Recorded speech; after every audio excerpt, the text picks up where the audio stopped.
Coming up on this episode of the Hockey Nuts, Steve and I discuss the changing of the coaching guard in Montreal. We also take a moment to remember Red Wings owner Mike Ilitch, who passed away this week, and discuss the suspension of one of the Red Wings players. Playoff races are in full swing, and 28 teams still have a legitimate shot at making the playoffs. We'll discuss where every team stands. We also discuss the headlines of the week in a busy week of action around the hockey world. We'll have all the details, plus some college hockey talk, the KHL Minute, and our picks of the week coming up next. This is the Hockey Nuts Podcast, Season 1, Episode 27, recorded on Wednesday, February 15th, 2017. Montreal Canadiens hire their next French-speaking coach. Les Canadiens de Montréal engagent leur prochain entraîneur francophone. Shut up and sit down.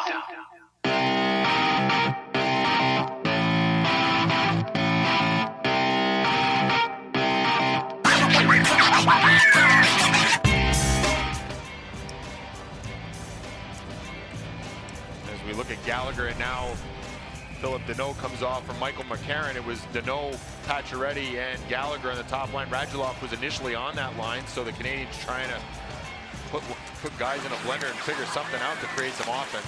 One-timer by Petrie goes high off a man out in front. That's Gallagher.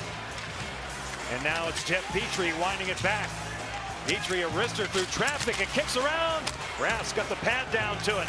Now Krejci to the outside, forced by Petrie. Chara will attempt to get it out. And it's rolled all the way back. Little dangle here. Pastrnak, Krejci just wide. Vatrano scores!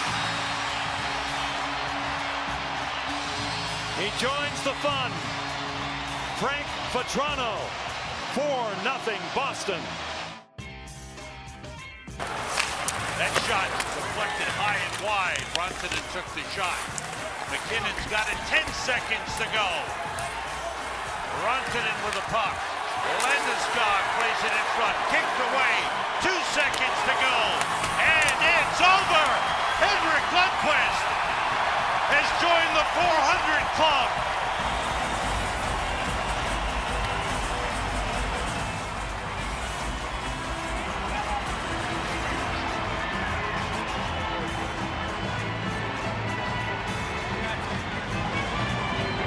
Henrik Lundqvist becomes the 12th goalie in NHL history to win 400 games. And the third goaltender in history to do it with one team. Hello and welcome to another episode of the Hockey Nuts Podcast. My name is Wayne. I'm here with Steve. How's it going today, Steve? It's going great, Wayne. Good to be with you once again to talk about that sport we love so much. Certainly is. We're at episode number 27 now. The numbers are starting to add up quick. They are. And in fact, 26? Looks like we've completed 6 months worth of shows at this point for a weekly podcast. So we absolutely incredible. It's incredible.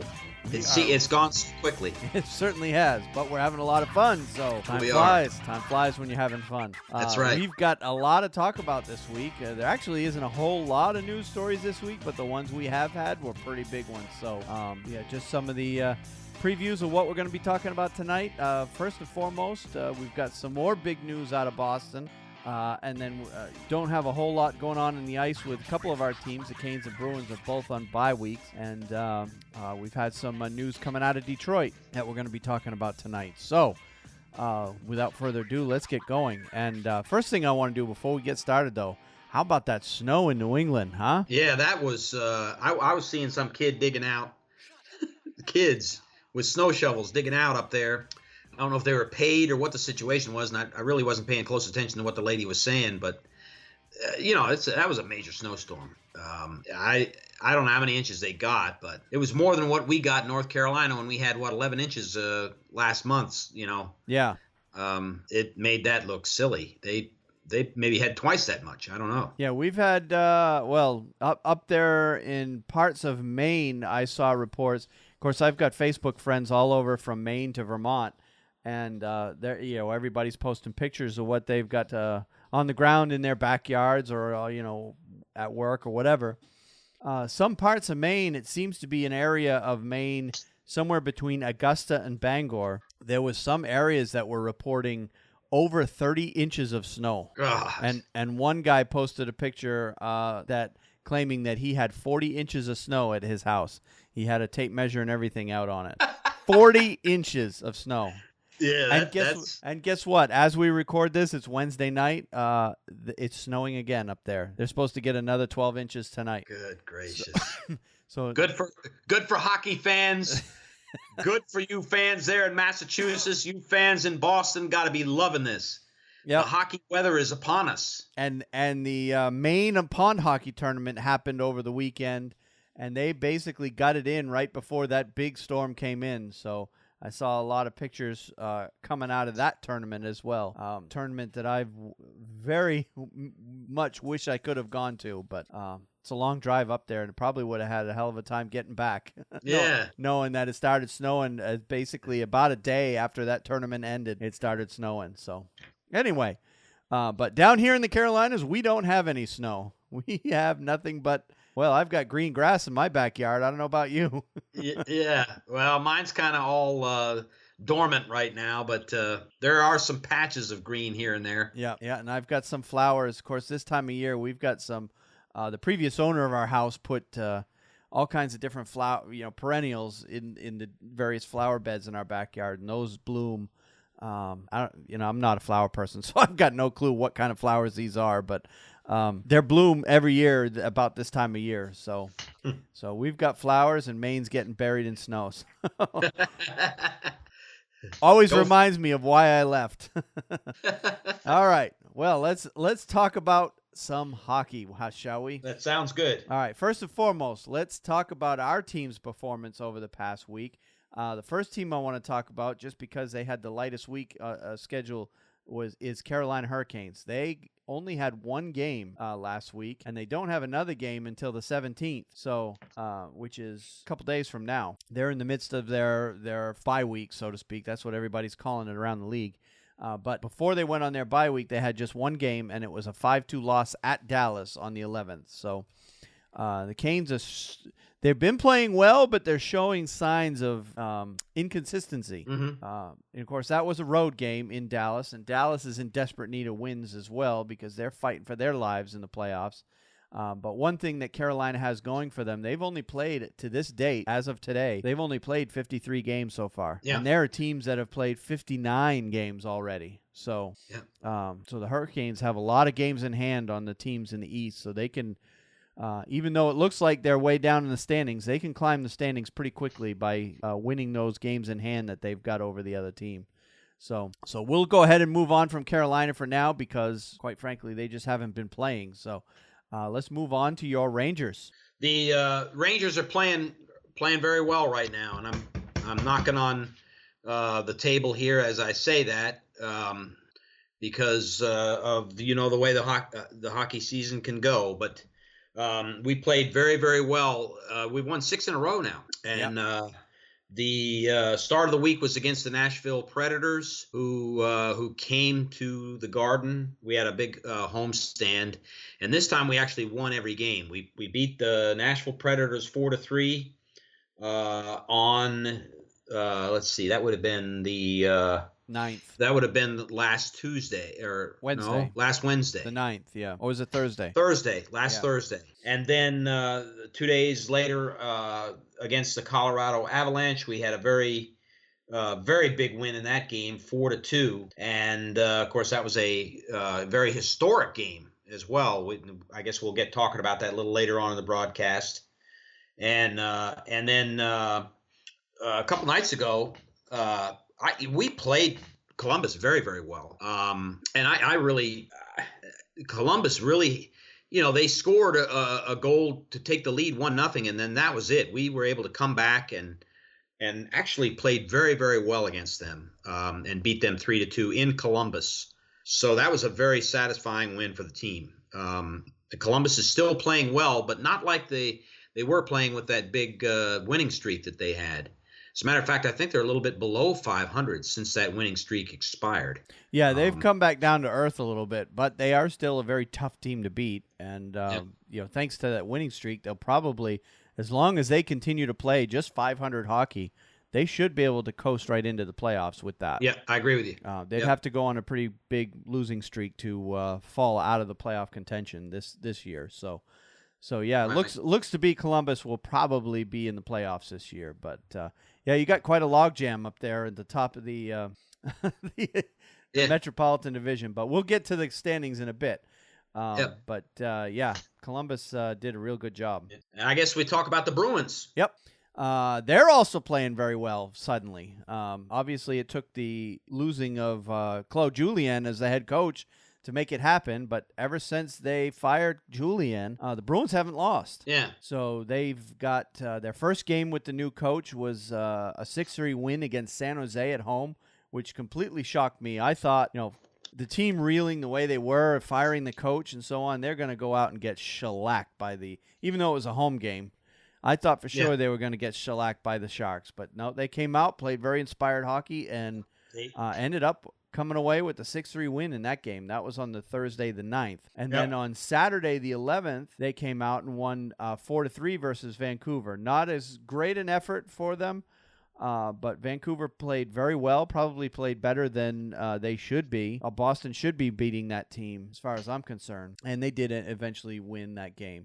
4-3. And then on Tuesday was my favorite game of the week. And I watched that game. I want you to know, my wife and I both watched that just ass whooping. Yep. That's what it was. Montreal came to town, and Boston just decided they'd had enough with Montreal winning in their building and came out.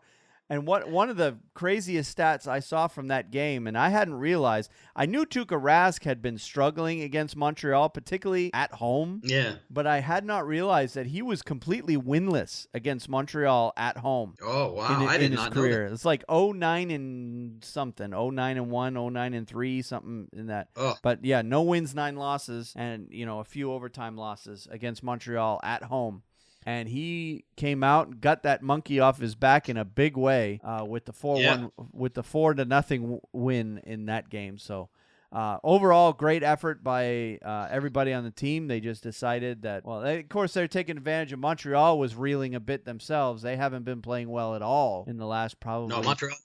2-3 weeks. Yeah, they're playing terrible. So they've been playing terrible, and of course, as we'll get to the news story, they decided to make a change as well to their team. So, but as for other games going on around the league over the past week, some of the highlight games I saw, we had Blackhawks beating the Wild 4-3 in overtime on the 8th. That was the Wednesday night rivalry game. I watched that game. That was a good game. I was really hoping that the Wild would come away with the win in that one, but Chicago ended up winning that in overtime. I think Taves got the goal in overtime in that one.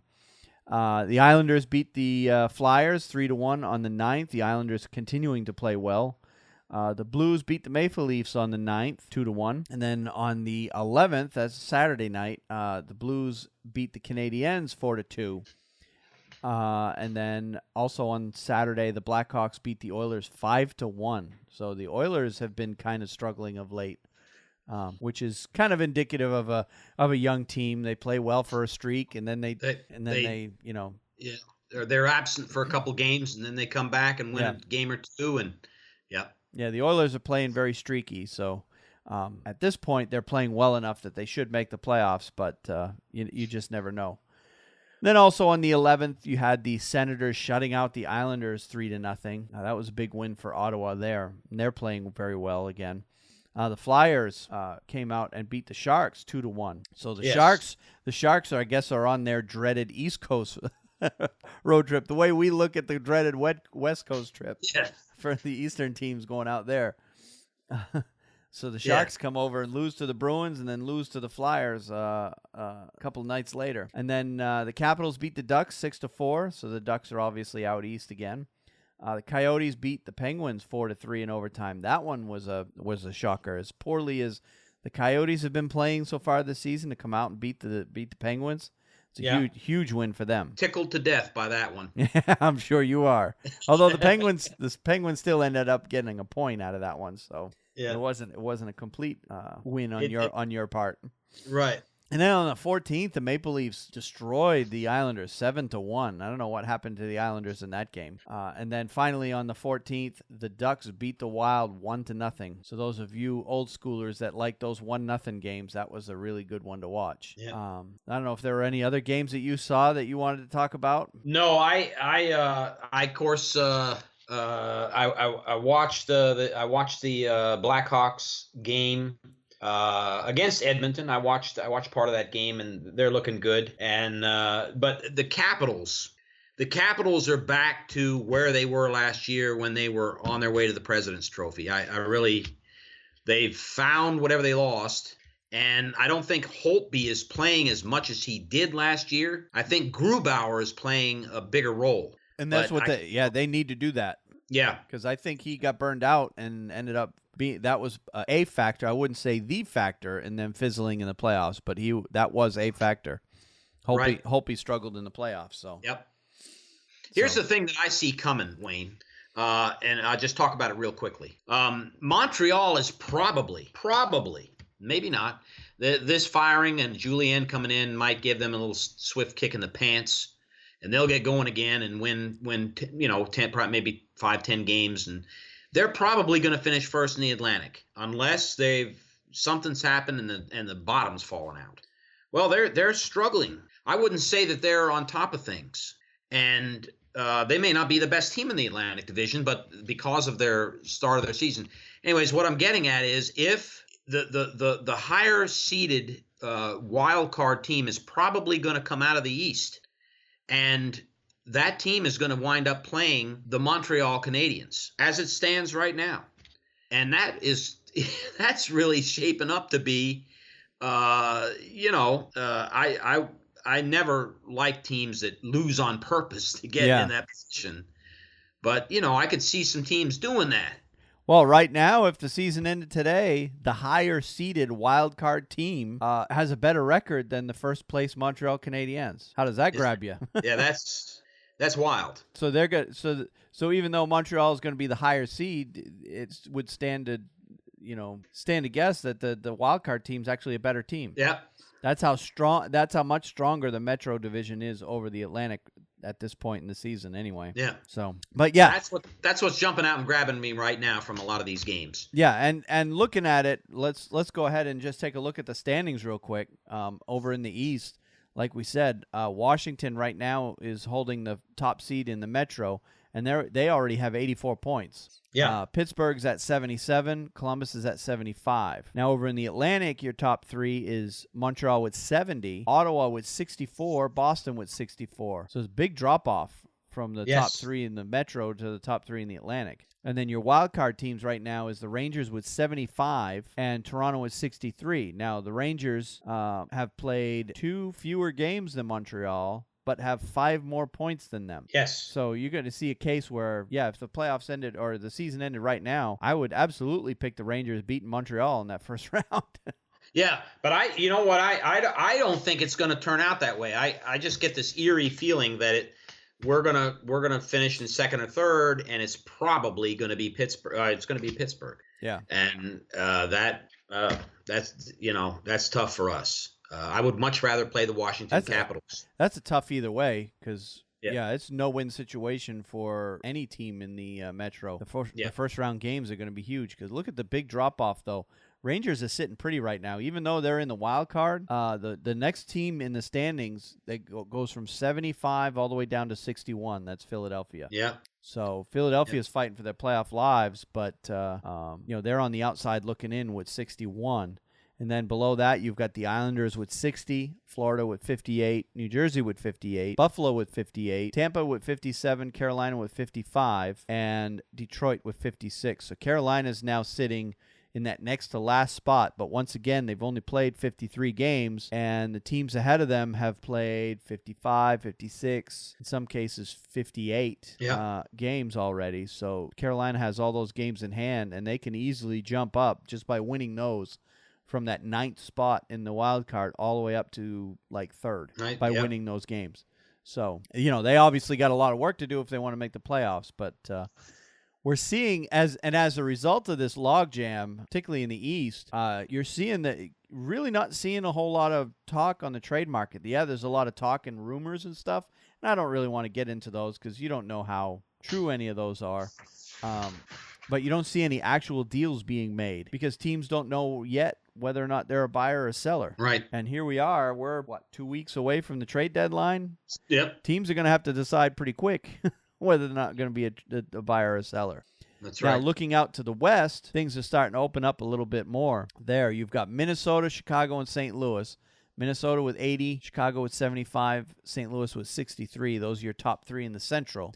In the Pacific, your top 3 are San Jose with 73, Anaheim 70, Edmonton 68. And then your wildcard teams are Nashville 62, Los Angeles 60. And then behind them is Calgary with 59, Vancouver 56, Winnipeg 56, Dallas 54, Arizona 45, and Colorado with 32. Now, of course, Arizona and Colorado, we've already said, are pretty much out. But Dallas and Winnipeg are starting to fall off, and Vancouver are all starting to fall off. The only team out of that group that would scare me is Winnipeg, and they're not playing consistently. Yeah. Because Winnipeg does have a good team. They've got good players, and but I don't think that Vancouver's for real. I really don't. I don't think they're going to last. I think we're going to get into the grind of March, and you're going to see them just drop off. I think the teams that you mentioned there, Winnipeg would be the team that I definitely wouldn't want to start out my first round playoff match playing the Winnipeg Jets. That's not that that would scare me. Yep. And I think St. Louis they're gonna keep going up. They may finish second, but probably gonna finish third. And it's gonna be the Blues and the Blackhawks in the first round. If I was Chicago, I wouldn't want to play in that one either. No. You know what I'm saying? No. That's not a gift. That's going to be a tough. Oh man, that'd be a great series to watch. Well, one thing is certain is the days. Remember the 21 team league way back when 16 out of the 21 teams made it, and you pretty much the first round for most teams it was kind of a whatever. It was just an afterthought. It was pretty much assumed that the higher ranked teams were going to advance in the first round back then. But nowadays, all the series are going to be tough, no matter what. Yeah, that's right. Which is what makes the playoffs in the NHL so good. That's right. And I can't wait for it. We've got less than 2 months away now. Less than 2 months for the playoffs. So yeah. So I've got a big stock of popcorn, and we're not going to touch it till the playoffs get here, ready to roll. That's right. All right, well, let's move on to some news stories that have happened. And, of course, we've alluded to the first big one that happened this week. The Montreal Canadiens fired their coach, Michel Therrien, and replaced him with Claude Julien on Tuesday. Julien was fired by the Boston Bruins on February 7th. He coached the Canadiens from 2003 to 2006 and also replaced Therrien to begin his previous stint as Montreal coach. Therrien was in the 5th season of his second tenure as coach of the Canadiens, and they at the time of his firing were 31-19-8, and in first place in the Atlantic Division with 70 points. But they've been 1-5-1 in their last 7 games, and since starting the season 13-1-1, they're 18-18-7. The Canadiens are in the middle of a 5-day break. Their next game is against Winnipeg at home on Saturday. Their first practice under Julien is scheduled for Friday. Montreal required permission from Boston to speak with Julien because he had 1 year remaining on his contract with the Bruins prior to being fired on Tuesday. His second straight season in the Canadiens have gotten off to a hot start only to cool off. Montreal won its first 9 games and was 17-4-2 on November 25th last year when goaltender Carey Price was lost for the season because of a knee injury. They went 21-34-4 the rest of the way and missed the playoffs last year. So it looks like their upper brass was starting to see that happening again this year, and they decided to make the change before they fell too far. So yes. So I fully expect that's a big change from Therrien to Julien. I expect them to struggle for 2 or 3 more games until Julien gets his systems in place, and then they're going to start playing well. I fully expect that because Julien's a really good coach. Yeah, I think Montreal snatched him up as soon as he was gone. As soon as he was gone, they said, well, okay, now here's the guy, plus he's French speaking. And I was talking to a guy today about that. There used to be a time, Wayne, and I can't. I'm trying to go back and figure out who their last guy who wasn't a French speaking coach was, but Montreal's pretty particular about that. They want the French speaking coach. Yep. And they will go out of their way to hire one. Yep. That's how. When I was a kid, that's all they hired. That's who they had. Yep. And most of the players on the team were French Canadian. Yeah. Oh yeah.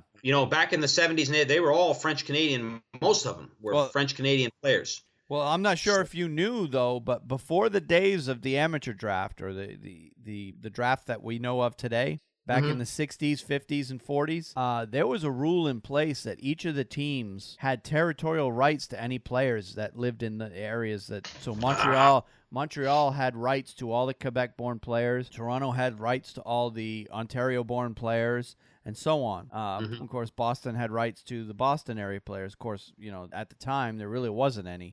Boston was even getting their players out of Canada. This is back in the days when like 90% of the players in the league came out of Canada. And that gave Montreal a huge advantage. And in fact, I argue with family members that are Canadiens fans saying that, they keep throwing in my face these 24 Stanley Cups. I'm like, yeah, well, 22 of them, they were cheating because they had rights to these players that no one else could touch back in the day. So I disregard 22 of those 24 Stanley Cups because of that reason. Yeah. And then your thing about Montreal having to have a French Canadian coach, that is absolutely the case. In fact, I would say it's probably the most important criteria that they want in a coach, even over coaching ability. No, I agree with that. They want a French speaking coach. They don't care whether he coaches good or not. It is a cultural thing. They want the French-speaking coach to. It's just that's number one. That's in their consideration, and it's been that way for a long time. Now there was a time there where a stretch where they weren't high. That was not an exclusive thing. I know, and it escapes me, but if you go back, it might have been before the first stint of Terry. You're right. You're right. It's been they've hired English speaking coaches before, but they don't last long because as soon as they were hired, the French speaking media automatically is against them. And you're hitting the nail on the head. That's the real reason. That's who they're. Yeah. And then because of the French-speaking media is against them, they're constantly bashing them in the media, and that turns the French-speaking fans against them. So, an English-speaking or English-only coach doesn't stand a chance in that city coaching that team. So, and then, of course, Claude Julien being fired, there goes a pretty decent French-speaking coach just dropped right in the laps of Montreal. And I've been hearing rumblings over particularly the past several weeks, that they haven't been hired. There was talk last year to get rid of him, to get rid of THN. And obviously there wasn't a better coach available on the market that was French-speaking because they didn't make the change in the offseason. But then this year, he's been on the hot seat again, particularly lately. And then when the Bruins fired their coach, Montreal said, hey, we got ourselves a French-speaking coach. We got a deal now. And listen, THN, whether or not, I don't even know if he had any, but he was able to hang on because the Shea Weber PK Subban trade went in his favor. So far, yeah. It did. Shea Weber has turned out to be a much better player than PK Subban has for Nashville. Yep. That may change. That'll probably change in the future, yeah. As it stands right now, that made Michel Therrien look very good. Yep. And anyways, that's my take on it. This is definitely has the French media pressure stapled all over this situation in Montreal. And let's face it, Carey Price is not playing well again. I think that's another big part of it. They are a much better team with him on the ice. But if he goes through a slump and he's not playing well, there's really nothing Montreal can do. They have to wait till he gets his game back. Yeah, because and he will. As we get close to the playoffs, he'll find it and he'll be unbeatable again. So, but interesting. Interesting situation. And there were a lot of fans and media members that, because I've been watching a lot of this stuff coming out of Boston over the past couple of weeks. And the Boston Bruins could have actually blocked this from happening. They could have said, because they, like I said in the article, they needed Boston's permission to speak to Julien because Julien was under contract for the next year. Right. But, the Boston ownership, Jeremy Jacobs, I'm sure was part of it, knows that if Julien signs with another team, the money that is owed to Julien is off the books. They don't have to pay him once he signs with another team. So that Montreal doing this saved the Bruins. I think I saw the number was over $3 million in salary that would have been owed to Julien. Oh, that's a major reason why they did it. Yeah. So that's why they allowed. Yeah, they're like, yeah, go ahead, you can have him. I think it's a classy thing, though. You don't want to, fire your coach and then say, oh no, and you're not going to talk to anybody either. That's really, Yeah, that would be a case if you were unhappy with the coach in his performance. But I think the Bruins ultimately, when it comes right down to it, didn't want to fire him, but they needed to do something to get the team going. Right. And you can't fire the players. Right. So what can you do? Yep. You can trade, but if you trade in a position of weakness or desperation, you're going to end up getting screwed on a trade deal. So really, the most impactful thing you can do is to make a change at the coaching position and hope that works. And if if that doesn't, then you blow up the team and you start over. But they ultimately they didn't want to get rid of Julien, but they felt like they had no choice. And of course, they're not going to hold him back. Granted, they're going to save over $3 million in coaching salary that the team doesn't have to pay out, but they did him the respect that that he deserves and allow him to go coach elsewhere, even if it is your primary rival. Yeah. So, all right, well, let's move on to the next story. The LA Kings traded Tom Gilbert to Washington Capitals for future considerations. I don't have the date written down, but it just happened over this past week. This is a small move that makes sense for the Capitals, who didn't have a defenseman in Hershey they felt comfortable recalling if necessary. So now they do, and it costs them basically nothing. The Capitals are set on D with 7 healthy players, but Gilbert gives them the insurance they need should one of these players get injured. He had 5 points in 18 games with the Kings this season and 223 points in 655 NHL regular season games. He's also played in 17 Stanley Cup games. Now, that brings to mind one thing that Washington has is they've been healthy. That's been one thing they've been really healthy all season. Yep. So, but this small trade was just a little insurance. Get themselves an extra stay-at-home guy in case somebody gets hurt. So, speaking of getting hurt, I guess we'll move on to injuries, unless you saw any other transactions that I missed. No, that was it. Okay. You've hit him. All right, so St. Louis Blues center Paul Stastny was placed on injured reserve on Tuesday with a lower body injury. Stastny was injured during a 2-1 overtime win at the Toronto Maple Leafs on February 9th when he appeared to collide with Maple Leafs forward Nazem Kadri following a face-off that started the second period. Stastny remained on the bench for several minutes before leaving for the locker room and did not return. Stastny's 35 points is 4th on the Blues, who are also missing forwards Robbie Fabry with a torn ACL and Kyle Brodziak with a foot injury. So that's going to hurt St. Louis offensively anyway. Yes, it will. Paul Stastny's a good player, so we'll have to see how they recover from that injury, because looks like he'll be out for a while. Winnipeg Jets placed goaltender Andrei Pavlik on injury reserve on Tuesday, retroactive to February 7th because of a lower body injury. Pavlik is 4-4-0 with a 3.55 goals against average and .888 save percentage in 8 games since being recalled from Manitoba of the American Hockey League. Those are pretty ugly numbers. Yeah. He was injured during Winnipeg's 4-2 loss to the Minnesota Wild 1 week ago. The Jets also have goaltender Connor Hellebuck and Michael Hutchinson on their roster. So it looks like goaltending's been the issue in Winnipeg. Yeah. It's probably why they haven't been playing consistently well. I saw Hellebuck in that in a game recently. He looked good. But then Andrei Pavlik, has been recalled back to that team, and obviously he's not playing well. So, but that is the issue. Well, when you're carrying 3 goalies, you obviously have got something going on with the goaltending there. Yep. So, all right, Detroit Red Wings defenseman Jonathan Ericsson will require surgery next week to repair his fractured right wrist, and is expected to miss 12 weeks. General Manager Ken Holland told the Detroit Free Press on Friday. The Red Wings placed Ericsson on a long-term injured reserve. Eriksson was injured when he was hit from behind into the boards by Nicholas Backstrom in the first period of a 6-3 loss to the Capitals on Thursday. After the game, coach Jeff Blashill estimated Eriksson would miss 6 to 8 weeks, but warned that I don't have a total timetable. So that's a pretty big loss for them. I think he was one of their biggest shutdown guys. I read somewhere that it was common for them to put Eriksson out there against the opposing team's top line. So so that's a tough loss for them. I am very close, but not yet. Not yet. As I said, it's very hard for me to count out Detroit, but I'm close to pulling out my violin. Swan song for them. Yep. I think the 25-year streak is going to end this year, and I don't see they're going to have a very tough road to try and make the playoffs. I don't think they will. Yeah, they seem to be falling in the standings in recent weeks. Yep.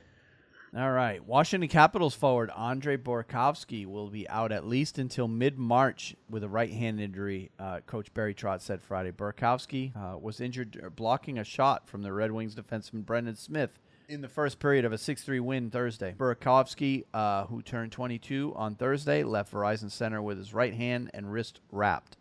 Trotz would not say if he broke any bones in his hand, but said the injury, which will keep him out of the lineup for 4 to 6 weeks, will not require surgery, and he should return in time for the final push before the playoffs. The Capitals have lost an NHL low 19 games because of injury or illness this season. Burakovsky has 11 goals, 18 assists in 51 games and was playing well since returning to the lineup following 3 games as a healthy scratch from the 13th to the 17th of December, getting 9 goals and 10 assists in 25 games. So, he's that's a tough loss for them. But of course, Washington's still completely loaded with forwards. And I was right. The Capitals there.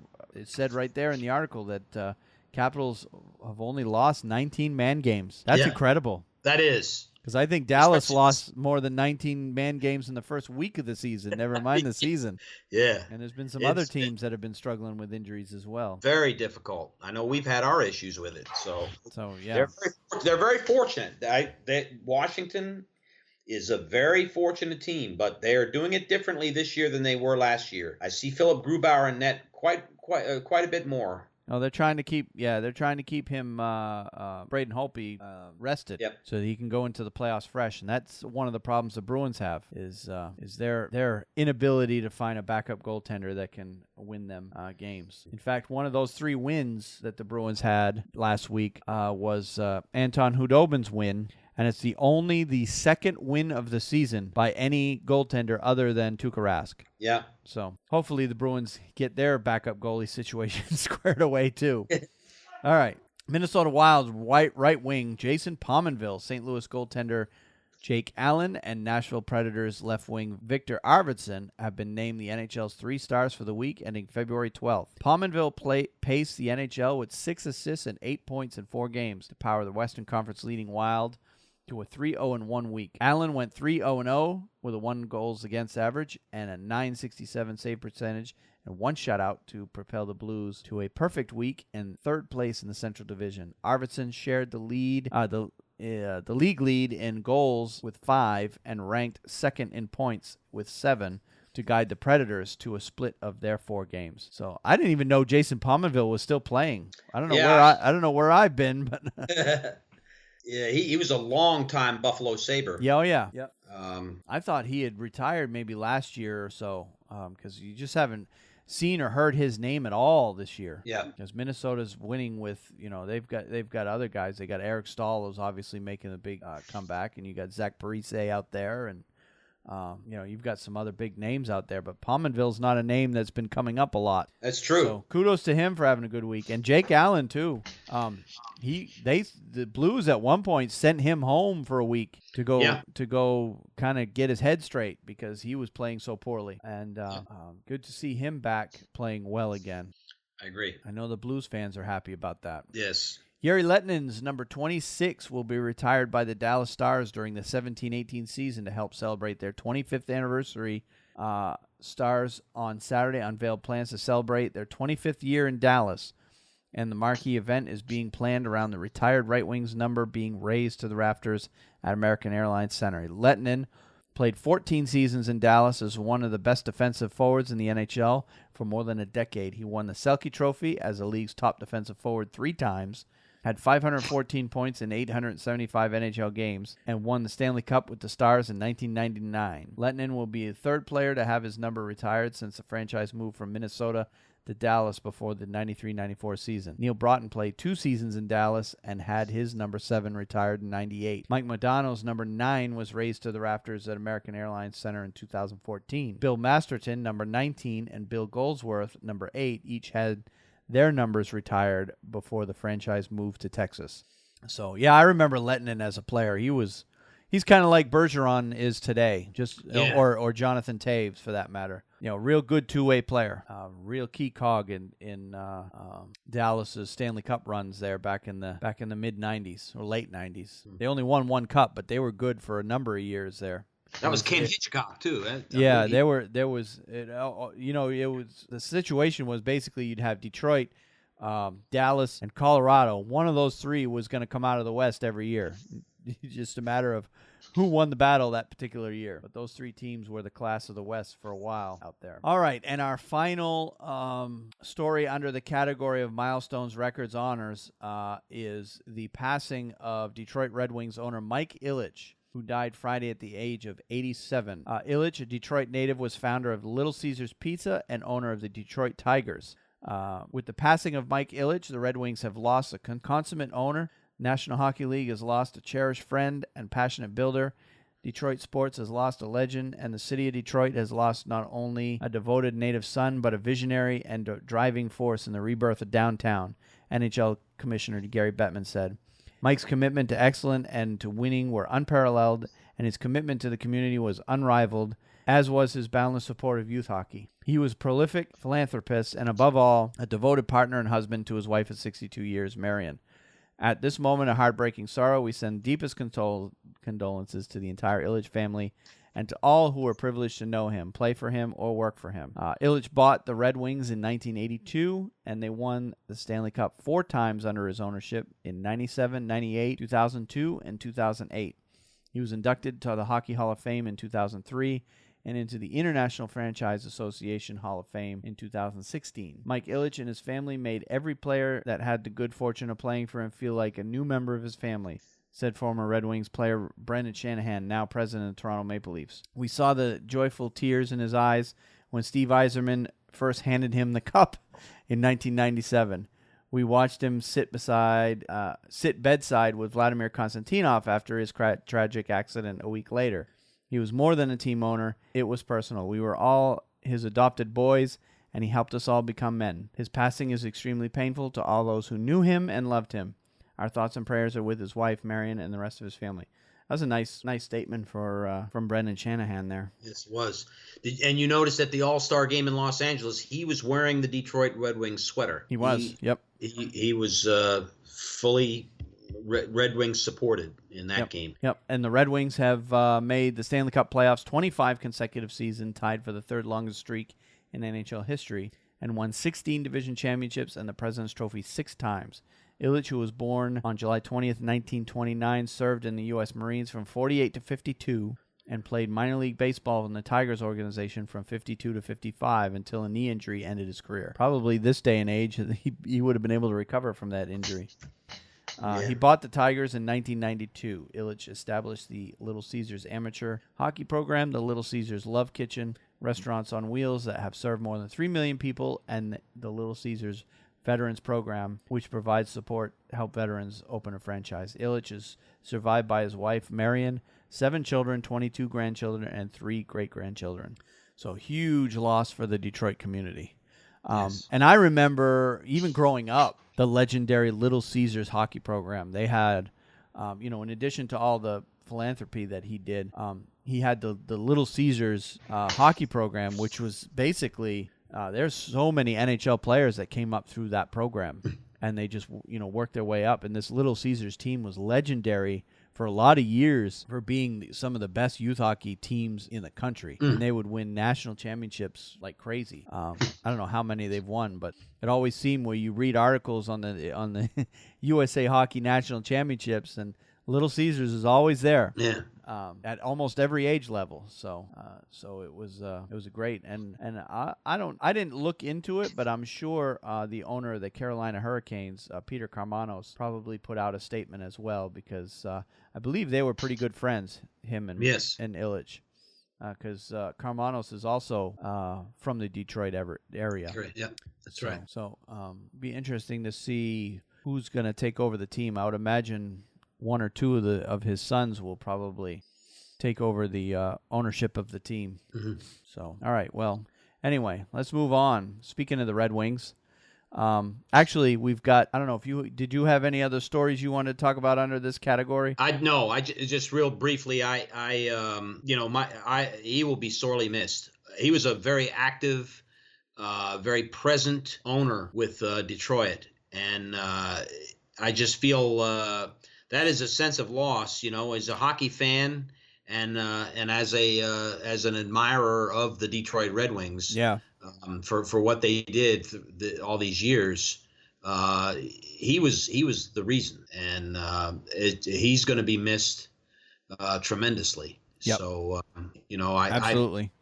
I offer my heartfelt condolences to the family, but also to the fans of the Red Wings in general. They will mourn that. Well, not only the fans and all the players that have played for the Red Wings. I mean, there's so many players that have played for that team over the years, and absolutely, he'll be missed for sure. Yeah. One of the great owners in the game. Yeah. So wish all the owners were like him.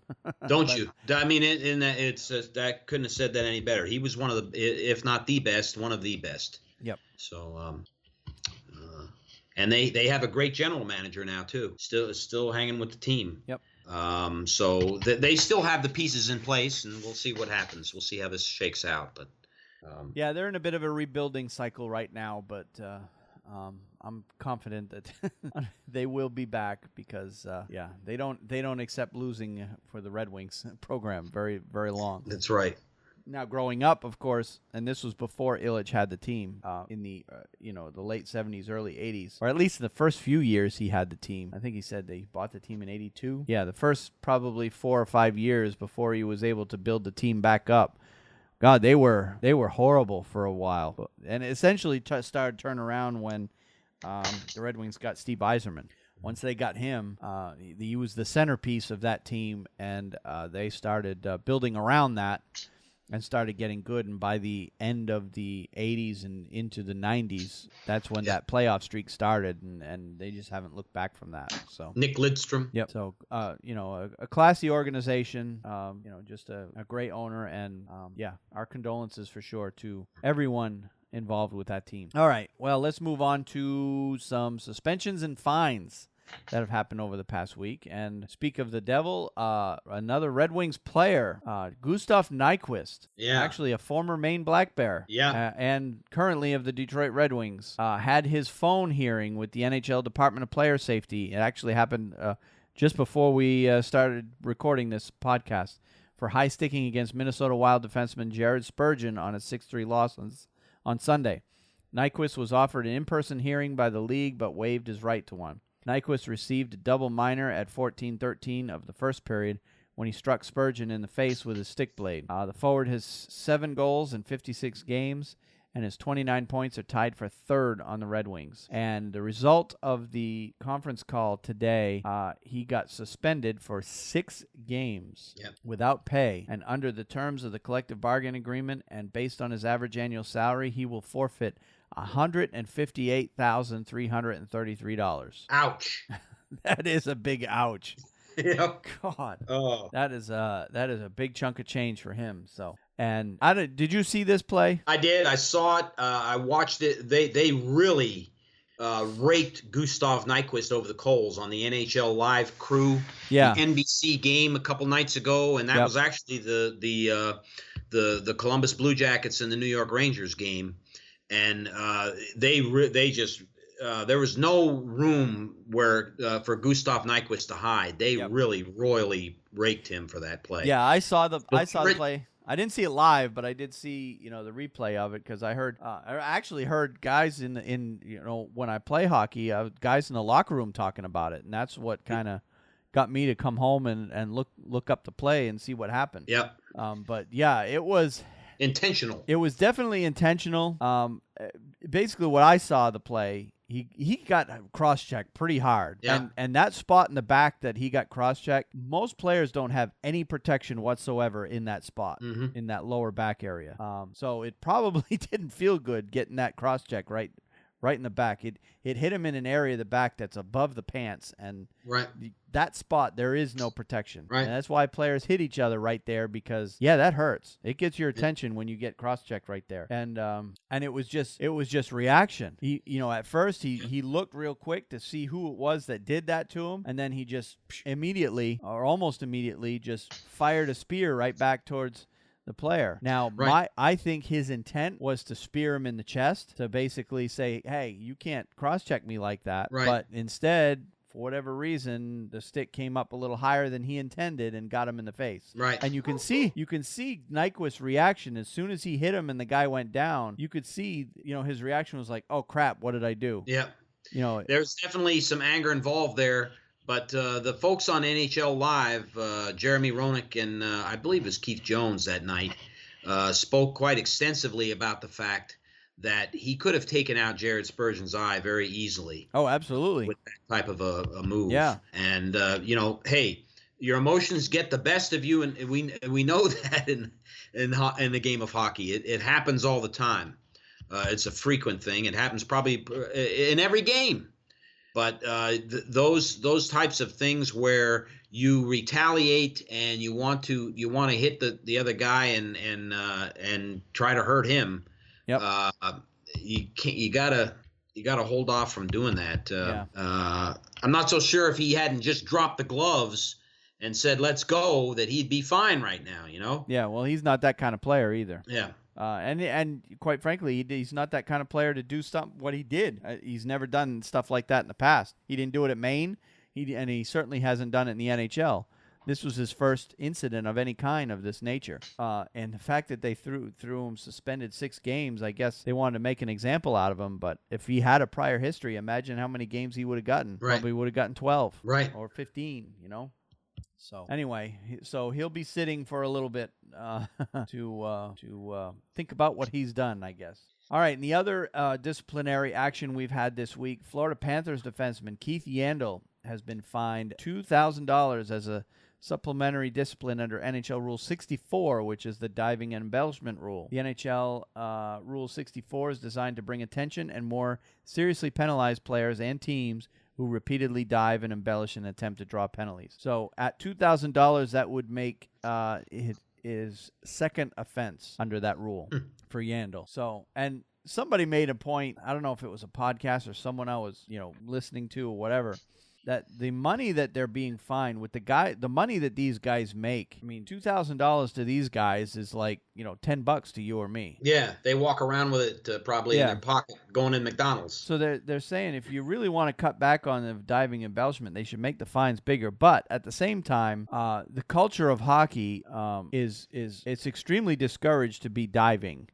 So the fact that you've been called out at all is embarrassment to the player, and that alone is usually enough to stop it from happening. But apparently Yandle got caught doing it. I didn't see the play, so I can't tell for sure exactly whether or not I felt it was a dive or not. But, obviously it doesn't matter. The league did think it was a dive, and they called it accordingly. So, all right, and as far as any other stories we've had this week that were interesting to us, I only came up with one, and that was the Arizona Coyotes president and CEO Anthony LeBlanc released a statement on Thursday in response to a published report that the Coyotes are looking at arenas in Portland and Seattle. We talked about this last week, about the Arizona Coyotes and their arena issues, but right after we recorded, apparently one of the newspapers reported or put out a story saying that members of the Arizona Coyotes front office were seen in Portland, Seattle, looking at arenas there. So, but it says the report published in the Glendale Star came 5 days after Arizona State University pulled out of a potential arena deal with the Coyotes that would have given them a new home in Tempe.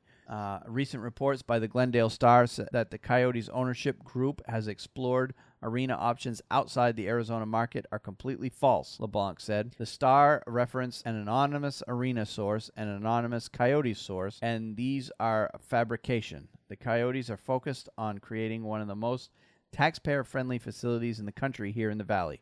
This new arena will pay for itself, create jobs, and generate millions of dollars of revenue for the state, county, and municipality where it's built.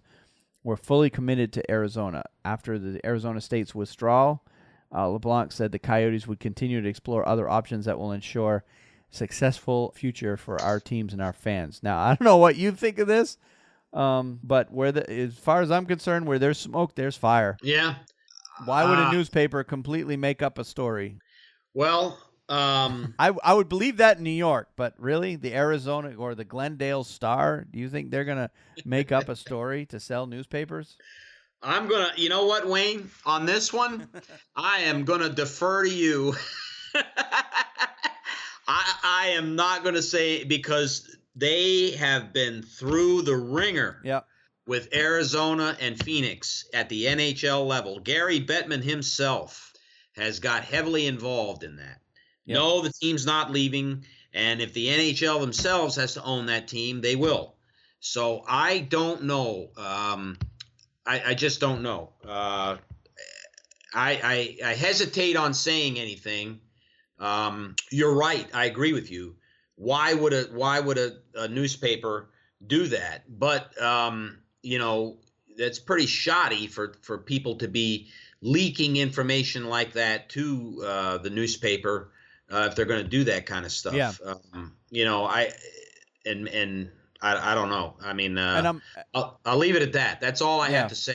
I'd be surprised if they move the franchise, but it may happen. I don't know. And I think the owners of the team and the NHL are doing everything they can to keep the team in Arizona. I get that. I believe that. But at the same time, they do have to look at options in case they can't. So right. I understand that too. And obviously, probably the unnamed people that leaked the story were probably people that work at the arenas in Portland and Seattle, and they saw the people coming in from the Coyotes looking at the arenas, and they wanted to, stir the pot for whatever reason. Right. And it just seems to be a bit of damage control for LeBlanc to come out and say that the article is completely false.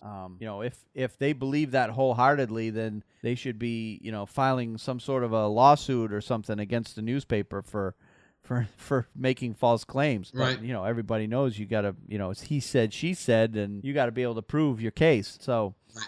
So he's just saying it's completely false. It just strikes me as damage control. So I believe ultimately the Coyotes want to stay in Arizona. They're doing everything they can to stay there, and the league is trying to do everything they can to keep him there. But at the same time, they do have to look at other options just in case. Yeah. And they got caught doing it, and they're they're in damage control because obviously they still got to sell tickets. So I see. Seattle out of all these. Seattle really tried to get an expansion team this last go around when the Vegas Golden Knights got theirs. Yeah. They really tried, but they fell by the wayside to Quebec, and you really haven't heard any more since then. Yeah. I guess the guy that tried was Jameson. And then there was the guy that was the leader of, or the CEO of BlackBerry, too, that also wanted a team. Right. That was way back. But it sounds like the NHL didn't want him one way or another. So right. They did everything they could to keep him out for whatever reason. Vasily is his name. Yeah. So, but there's been some stuff going on with Seattle and them trying to get a team. But again, they have arenas because both those cities had. Portland still has an NBA team. Seattle used to. Yep. Now Seattle has an arena without any team. So right, or at least not at the pro level. Seattle and Portland both have. I think they both have Western Hockey League teams in those two cities. Yes, in the CHL. But that's not going to fill a 20,000 seat arena by no means. Right. So yeah, we'll have to keep our eyes on the Arizona situation. All right, well, let's move on to the HockeyNots.com power rankings again this week. And I think this week is my turn. Yes, it is. Yes, sir, it is. All right. So I will just go ahead and read my top 10. And, of course, if you want to see all 30 teams, you can look at the show notes, and I've got all 30 teams listed. But at number 10, I've got Edmonton, who was right there at 10 last week. Number 9, I've got Montreal, who's dropped down from 8. Number 8, I've got Anaheim, who's moved up from 9. So basically Montreal and Anaheim switched spots this week. San Jose, I've got dropping from 5 to 7 this week. Columbus, I've got dropping from 3 all the way down to 6 this week. Like you said, they've come back down to earth earlier. So Rangers, I've got moving from 6 to 5. Chicago, I've got moving from 7 up to 4. Pittsburgh, I've got moving from 4 up to 3. Minnesota at 2. Washington at 1, unchanged from last week. Yep. I don't know what you think of that. I think that's right. I agree with the dropping of the Columbus, San Jose, and Columbus. Yep. Both. Yep, they've been struggling over the past week. Yep. And on a personal note, Boston has moved up to 15 from 21, and that's simply due to the 3 wins in a row they've gotten under their new coach. They seem to be playing very well, and they beat 2 really good teams in the process in those 3 wins. And then Carolina, I've got pretty much unchanged, only simply because they haven't been playing. They went from 20 down to 21 because of the loss they had in that one game they played last week. All right, let's take a look ahead at the schedules for our teams. Boston has the dreaded West Coast road trip coming up. Yeah. They're currently on their 5-day break, and they don't have a game again till the 19th. But on the 19th, they're at San Jose. And then on the 22nd, they're at Anaheim. The 23rd, they're at L.A. And then on their way back home, they stop in Dallas and play Dallas on the 26th. I included all those games because that is the entire road trip. And, man, I'm dreading this thing because not only tough to watch the games because they're all going to be 10:30 starts, but but Boston traditionally does not do well on this West Coast road trip. It's one of those things. If you just take the California teams, if you come away with 2 wins, you have hit the lottery. Yeah. Especially this year. Those teams, all those teams are good. They're all good. Yeah. So winning a game and losing 2, you shouldn't feel bad about that. Right. You did well, and you want to pick up at least 1 win. You don't want to come home winless. Yeah, I'm hoping for 4 points in those 6 games somehow, even if it's a win and 2 overtime losses. Yep. 4 points out of 6 would be very, very nice to get in those 3 games. And then Dallas, the way they've been playing this year, they should beat Dallas. But Dallas is a team that's desperate as well as Boston is, and that game can go either way. So tough week ahead for Boston. Wow. How about the Rangers? We're playing the Islanders tomorrow night. I think Henrik will probably be in net for the opportunity to go after Chris Osgood, who is number 11 on the all-time list. And with 1 win, Henrik will tie him. Oh, good. So Antti Ranta was in net in the Columbus game. So that ought to be an interesting game. And I hope I didn't jinx things, but I do hope Henrik wins that game.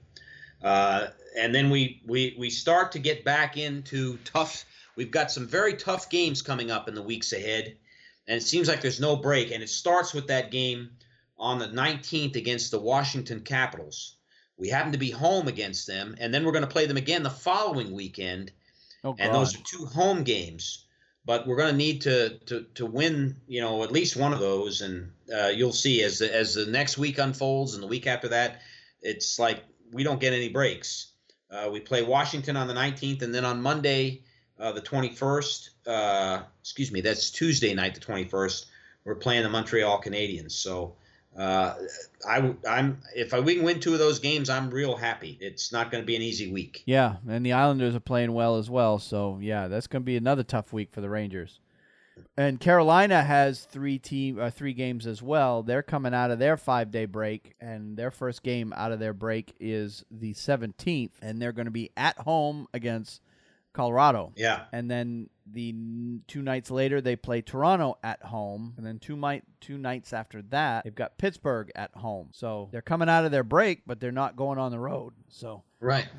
So I would hope that Carolina can squeak out 2 wins out of that. They should beat Colorado. And then Toronto, Pittsburgh are 2 teams that are ahead of them in the standings. So if they can steal a win against one of those 2, that should give them 2 wins out of 3 for Carolina on that one. But I'd like to see them win all 3 because Boston needs some losses from Toronto and the Rangers need losses from Pittsburgh. So yeah, all right. And some of the other games I've got circled on my calendar this upcoming week. There's actually quite a few good games coming up. On the 16th, the Flyers and the Oilers. The 17th, you've got the Penguins, Blue Jackets, and the Panthers, Ducks. The 18th, you've got the Oilers, Blackhawks, Senators, Maple Leafs, Predators, Wild, Panthers, Kings. The 19th, you've got Predators, Blue Jackets, Kings, and Ducks. And on the 21st, you've got Flames, Predators, and the Blackhawks and Wild. And then on the 22nd is your rivalry game for next Wednesday night, Capitals, Flyers. That'll be a good one. So those all look like good games.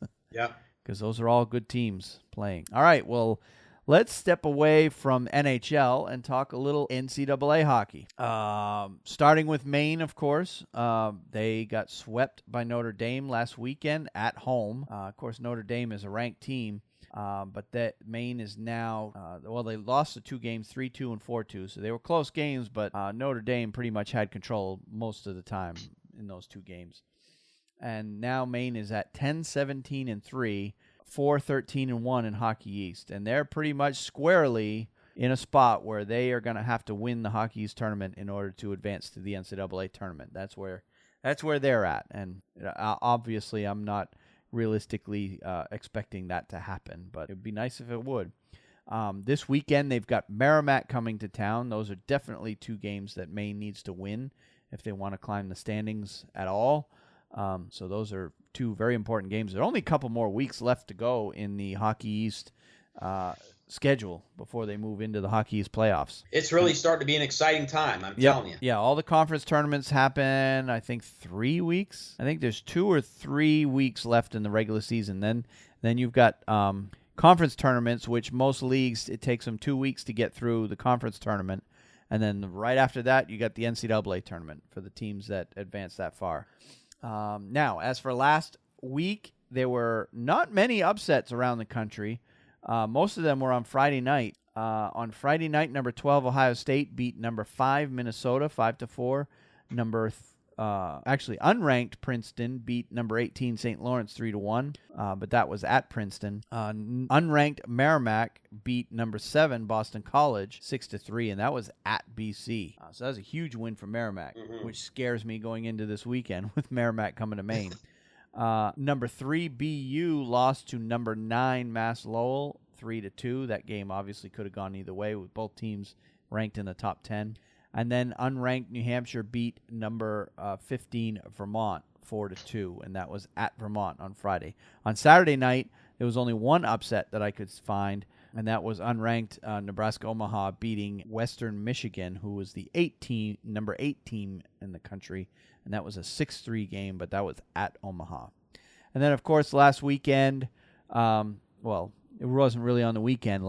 This past Monday night was the championship game of the Beanpot tournament. And of course, they had the consolation game first, and Northeastern beat Boston College 4-2 in the Beanpot consolation game. So I don't know if it was Boston College being disengaged with that because they weren't playing the championship or what, but Northeastern came out, and Boston College came out winless in the Beanpot this year. And then in the championship game, Harvard beat BU 6-3 in the championship game of the Beanpot tournament. So for the first time in over 20 years, a team other than Boston University and Boston College wins the Beanpot. So that I like to see. That's amazing. Harvard and Northeastern don't win that tournament very often, and when they do, I definitely like to see it. Unfortunately, I didn't get to see the game. It was over by the time I got home. I play hockey on Monday nights, so I didn't get to see the championship game of that because I was at the rink myself playing. And I had a big night myself. I had a goal and assist in our game. Very good. Yeah. You didn't miss the game that much. It looks like you were very successful. Yeah, but and if you look at the rankings, Harvard's the number 3 team and BU's number 4. So technically, it's not even an upset with Harvard beating BU. Right. So Harvard's got some good players this year. All right, let's take a look at the rankings real quick. Number 10 this week is Providence. Number 9 is Penn State. Number 8 is Western Michigan. Number 7 is Union. Number 6 is Mass Lowell. Number 5 is Minnesota. Number 4 is BU. Number 3 is Harvard. Number 2 is Denver. And once again this week, number 1 is Minnesota Duluth. And that's your US collegehockeyonline.com poll for the week. And if you look at the pairwise rankings, which obviously we've talked about it before, is a big determining factor in who gets in and who gets out. They pretty much fall right in line with the rankings. Like we talk about your top 12 right now is St. Cloud, Union 11, North Dakota's at 10, Mass Lowell and Providence are tied at 8, Western Michigan 7, Penn State 6, BU 5, Minnesota 4, Harvard 3, Denver 2, Minnesota Duluth 1. On the bubble, you've got Cornell at 13, Boston College at 13, Ohio State at 15, Vermont at 16, Omaha 17, 18 is Notre Dame, 19 St. Lawrence, and 20 is Air Force. And everyone else I haven't mentioned is probably on the outside looking in at this point and will probably need to win their conference tournament unless they start racking up some victories as we get towards the end of the season.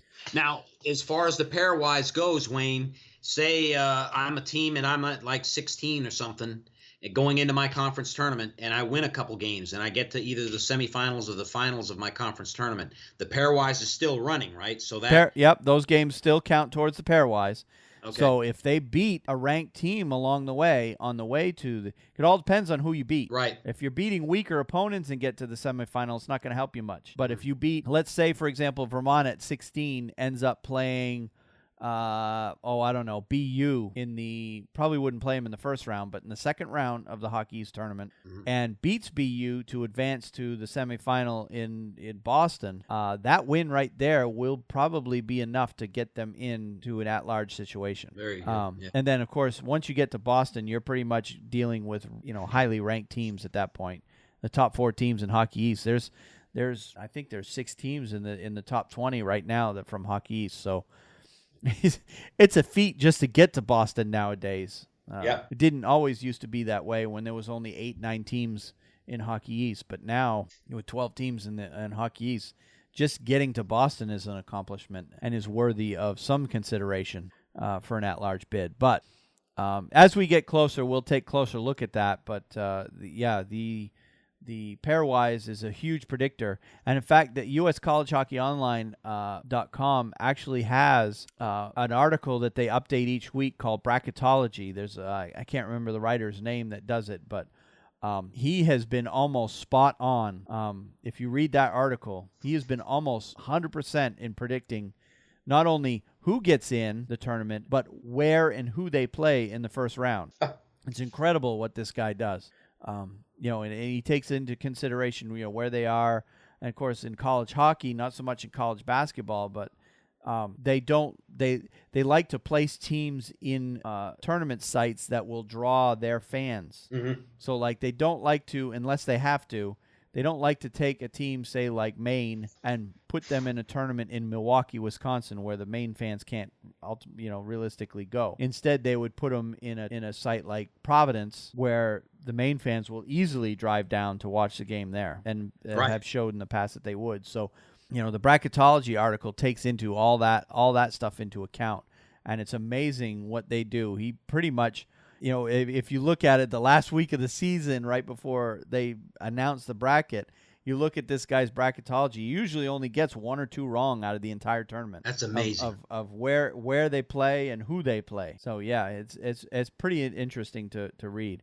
And I think I saw on their website that the first edition of bracketology came out this past week. And of course, it's all the if the season ended today kind of thing. This is how the bracket would look. Very interesting, Wayne. So, in fact, let me pull it up real quick, just out of curiosity, if I can get that site to load.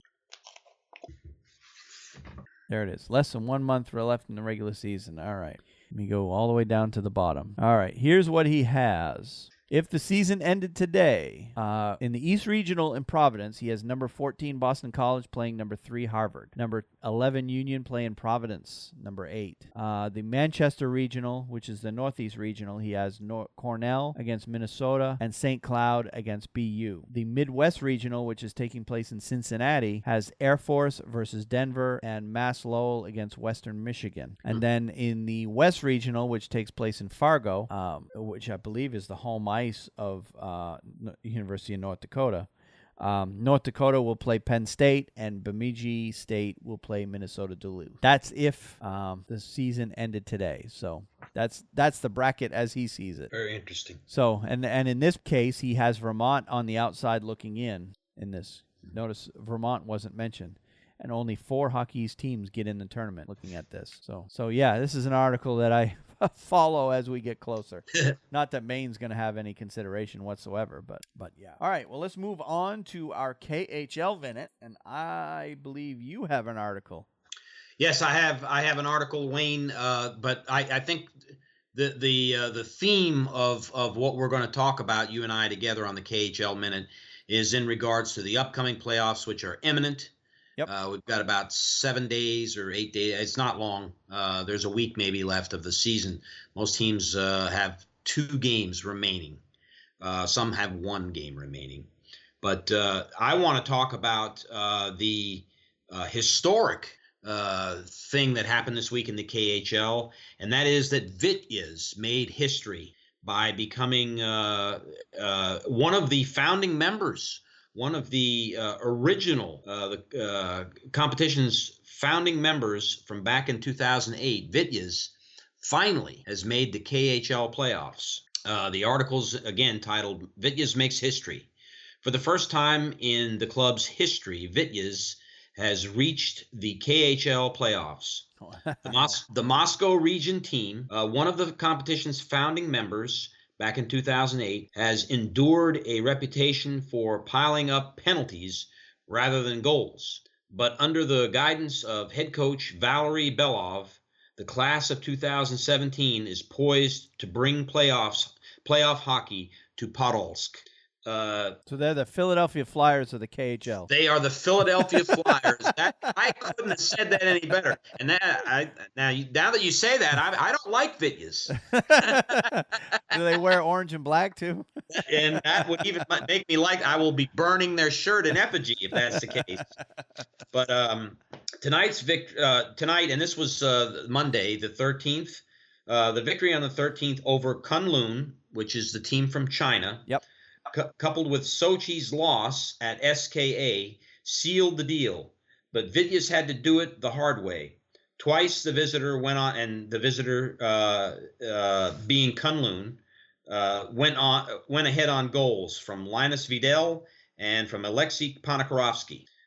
Twice, though, Vityaz hit back within minutes, thanks to power play goals from Miro Altonen and Roman Horak.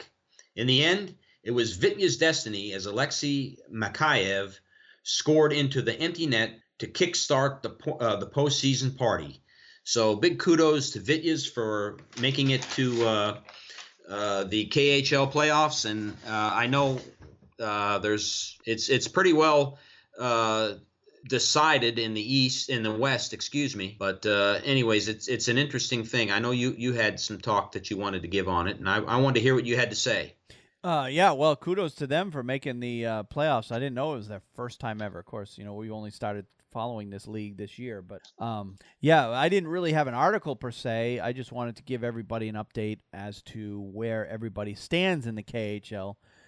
We were looking at it earlier in the the Western Conference in that league. Everything is pretty well decided as far as who's getting in and who's getting out. You've got CSKA and SKA who are actually tied at the top of the standings in points. And then you've got Lokomotiv, Dynamo Minsk, Torpedo, Dynamo, the other Dynamo team. I don't know where they're from. Vityaz, and then those guys have all clinched in the West. And then you've got Jokerit and HC Sochi, who are battling for the last playoff spot. But that, to me, is pretty well decided. Jokerit only has 1 game left, and Sochi has 2 games left. But Sochi is 5 points behind, so they need a loss from Jokerit, and Sochi needs to win out their last 2 games in order to get in regulation. Yeah. So other than that, so you could see some weird stuff happening with that 3-point system.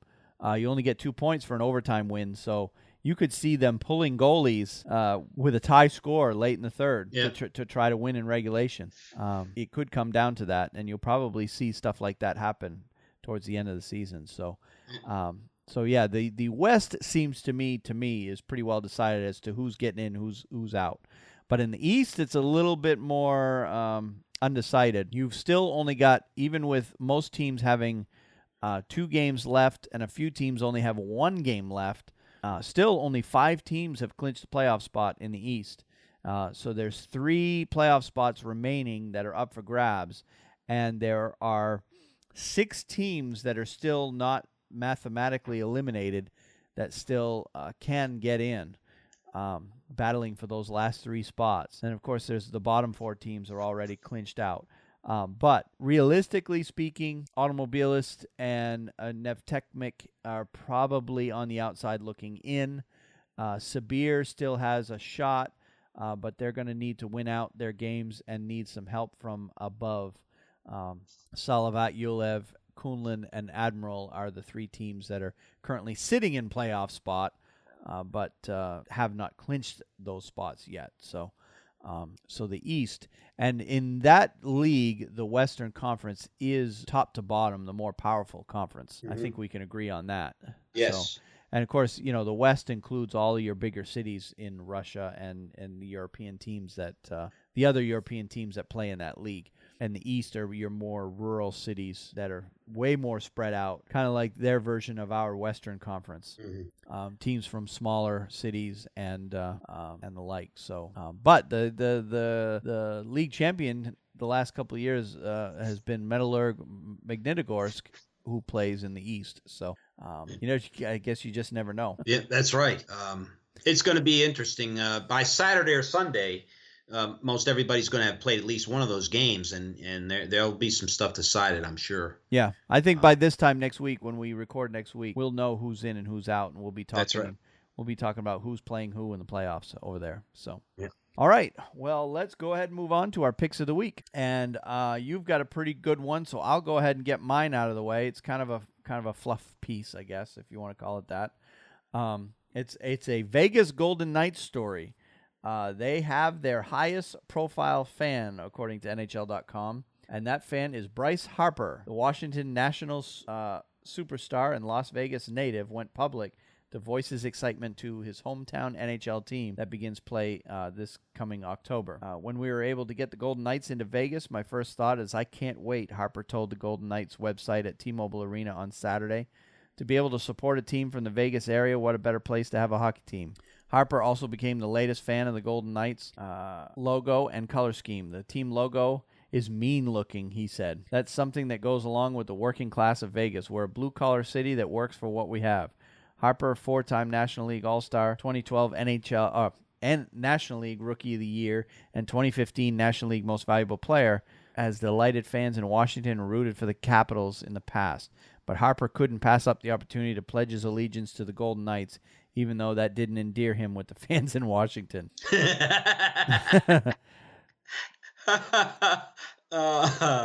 Yeah. To be able to have a major league team in town, I think everybody's super excited, Harper said. Everybody I've talked to is excited to start rooting for a team to be able to go to a professional game and watch professional athletes play. No offense to the Vegas American Hockey League teams or all the other minor league teams that have come out in the past, but apparently those aren't pros. Or the Washington Capitals, who I'm sure read that article, and I'm kind of happy about that, to be honest with you. But good for Bryce. I'm glad he thumbed his nose at those guys. Yeah, he's a good ball player too. If you're a baseball fan, he's fun to watch. All right, well, we'll go on to yours.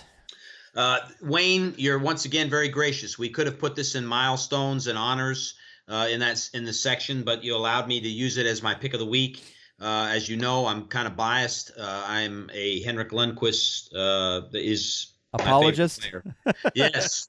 I'm very thankful for this, though. Henrik Lundqvist made 32 saves Saturday night as the New York Rangers defeated the Colorado Avalanche 4-2.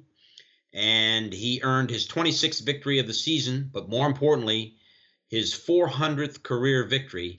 And the New York Rangers extended their winning streak at that time to 5 games, including a sweep of their 4-game homestand. Lundqvist became the first European-born goalie in NHL history to win 400 games. He is currently in 12th place, 1 game behind Chris Osgood at 401, and 3 games behind the great Grant Fuhrer, who had won 403 games. And I used to watch him when I was a kid with the Edmonton Oilers. What a great goalie he was. Yep. The Elias Sports Bureau notes that Lundqvist, who has played each of his 727 games with the Rangers, required the fewest appearances to win 400 games, to best the mark previously held by Martin Brodeur at 735 games played. Lundqvist also became the 3rd goaltender to earn 400 wins with one team, joining Brodeur, who has 688 with New Jersey. And do you know who the second player is? I actually knew who this was. Tony Esposito. Okay. With the Chicago Black. He won 418 games with the Chicago Blackhawks. Yep. And so those 3 players now have won 400 games with the same team. That's Phil Esposito's brother. That's right. Yep. That is exactly right. The first year you just try to stay here, said Lundqvist. Now, after 12 seasons in New York, he must feel it's truly incredible. You look at the names and you're like, wow, Lundqvist said, those are some great goalies, and they played a huge part for their clubs and the league when they played. I'm proud of that. So kudos to Henrik Lundqvist. He's been a very consistent goalie for the Rangers, and I know he keeps track of stuff like this, of who the great people are that he's coming in contact with as he continues to play. But they're giving him the chance to play, and it's hard in the NHL to keep that going. But it sure is. he's been very consistent, and gosh, I don't know. He might be able to pull off 500 victories. I have no idea. But staying healthy, he How old is he? Do it. He's 34. Oh yeah, he should be able to reach. He should be able to reach 500. Barring an injury, or something like that, it'd be good to see. But after that, all bets are off. I have no idea where he goes from there. If he averages 30 wins a year, he'll get to 500 before he even reaches 37. So yeah. So great goalie. He's been a good one for a long, long time there. Yep, he sure has. Yep. So anyways, we hope that keeps up. Kudos to him for sure. All right. Yes, sir. Well, let's go ahead and wrap things up. I don't have any other stories unless you do. No. I don't have any, and it's once again a chock full of information this week. A lot of stuff to talk about. We always seem to have a lot of stuff going on. So, all right. Yeah. Well, with that, we'll go ahead and wrap things up. I'd like to remind everybody again that you can visit our website at thehockeynuts.com for any further information. You can get to our show notes for sure on that website. If you want to get involved with the show, you can email us at feedback@thehockeynuts.com. feedback@thehockeynuts.com. If you don't want to type, you can leave us a voicemail at 919-960-1718. My Twitter handle is at Wayne Halley 9, and Steve is at SBall504man. Our Facebook page is at facebook.com/thehockeyknuts. We have a YouTube channel as well, which we stream. We live stream the recording of our podcast each week, typically on Wednesday nights at around 6:30 to 7 Eastern is when we start recording. And then we also stream it live on Facebook as well. As always, you can find this podcast on just about any of the major podcast search engines, such as iTunes, Stitcher.